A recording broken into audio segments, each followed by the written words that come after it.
세계 곳곳에는 많은 압력들이 계속 올라오고 있어요. 여러 종류의 압력들. 그 중에 여기는 산불, 저기는 홍수, 이런 식으로. 근데 그 산불과 홍수도 100년, 200년의 처음인 그런 정도의 홍수 또는 산불들이 여기저기 있어요. 그리고 그런 거와 겸해서 사람들 안에서도 많은 압력들이 올라오고 그 압력들이 분출하는, 터지는 이런 상황들이 일어나고 있는 걸 우리가 볼 수 있어요. 이런 압력이 커질 때는 일부 폭력의 에너지가 올라오는 것이 점점 더 많아질 수도 있고, 또한 압력이 너무 커서 미칠 것만 같은 아픔들, 이런 것들이 올라올 수 있어요. 근데 이거를 큰 흐름으로 보면은 이 전부 다가 해독 과정이라고 우리가 볼 수 있어요. 그리고 제가 이거에 대해서 2주 전에 이야기했는데 좀 더 이어서 이야기를 하겠어요. 빛이 커지면서 해독이 저절로 되어가는, 일어나는 과정이라고 크게 우리가 볼 수가 있어요. 그러면서 나에게 인식되고 있는 것 중 하나는 우리 각자의 삶에서도 또한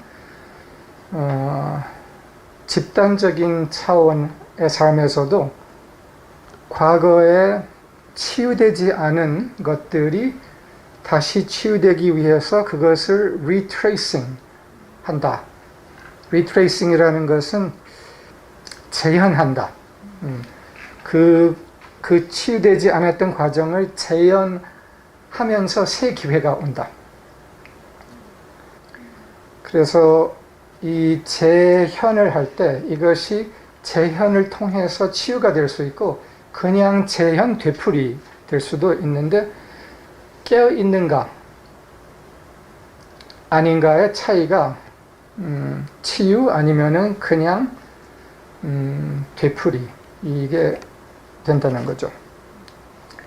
그리고 우리가 현재 삶예술 학교에서 거치고 있는 굉장히 강렬한 사이클이 있어요. 이것도 여기에도 개인 차원의 리트레이싱, 재현, 개인 차원의 재현, 그리고 집단적인 차원의 재현이 있다고 저는 생각해요. 집단적인 차원에서의 일어나고 있는 재현은 삶예술 학교에 관련된 게 아니라 그 전 더 오래된 역사 안에서 있었던 치유되지 않았던 패턴들이 다시 치유되기 위해 돌아왔다고 볼 수 있어요. 그래서 하여튼 이 전체 흐름에 대해서 개인 각자 어떤 사람들 안에서의 그런 재현, 해독을 위한 재현, 또한 집단적인 차원에서 과거에서 치유되지 않았던, 때로는 오래전 것들, 지금 상황과 전혀 관계가 있지 않은 것을 다시 올라와서 치유되게 되는 이런 과정이 있을 수 있다. 이 과정에서 압력이 많아지면서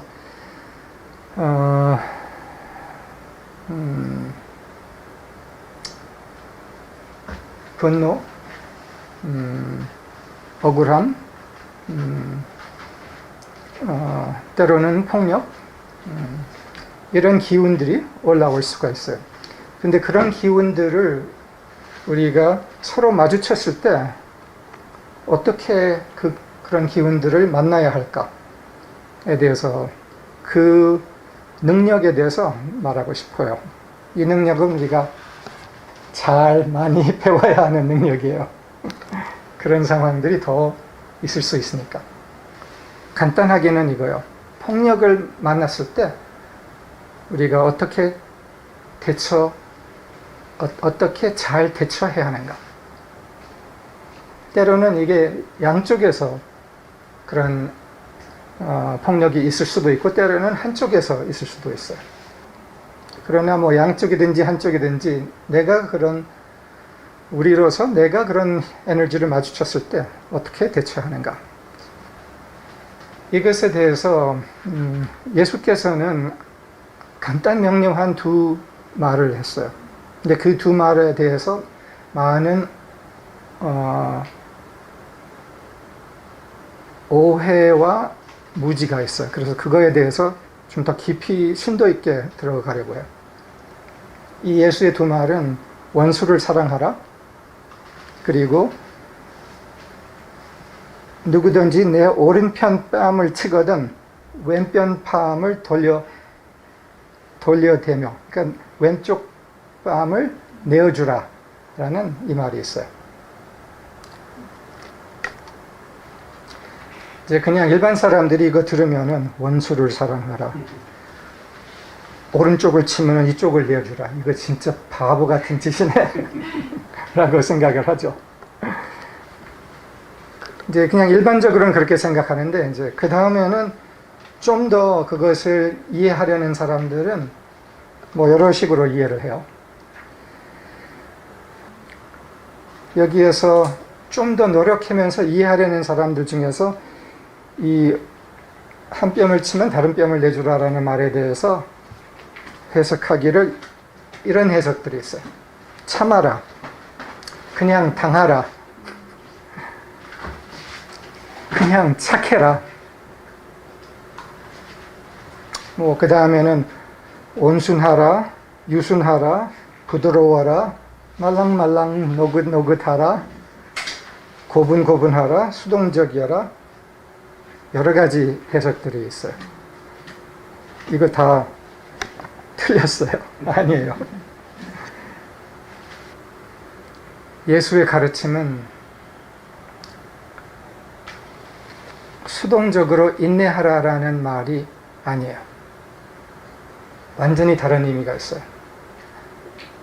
강인한 능동적, 그러나 원망 없는 신의 사랑으로 사랑하라. 능동적으로 사랑하라. 강인한 사랑을 하라. 라는 다른 의미가 담아 있는데, 그거를 조금 들어가겠어요. 그래서 신의 힘으로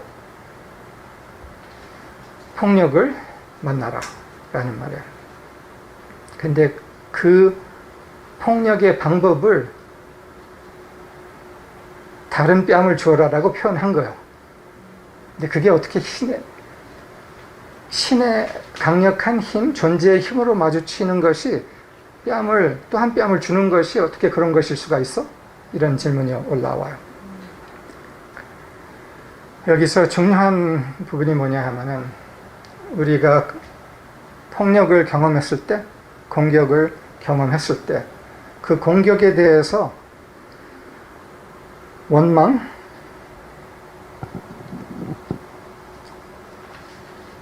분노, 복수심을 갖게 되면은, 원망, 복수심을 가진 순간, 즉 그 폭력의 정복이 돼요. 종속이 돼요. 그 폭력의 내적 차원에서 이미 중심을 내어준 거예요. 그래서 우리가 원망하는 순간 우리의 중심과 우리의 진정한 힘을 내어줬다는 거예요. 그 말은 저쪽이 주인이라는 거예요. 저쪽이 주체라는 거예요. 그리고 그 주체에 내가 반응하기 시작하는 거예요. 주도권이 넘어간 거예요. 그래서 원수를 사랑하라, 다른 뺨을 주어라라는 것은 중심을 내어주지 말라라는 말이에요. 원망을 함으로써의 중심을 내어주는 행동을 하지 말라. 그래서 이거는 지혜와 전략이었던 거예요. 예수의 가르침은 그냥 온순하라, 견뎌라, 참아라, 착해라가 아니라는 거예요. 지혜와 전략을 얘기를 하는 거였다는 거예요.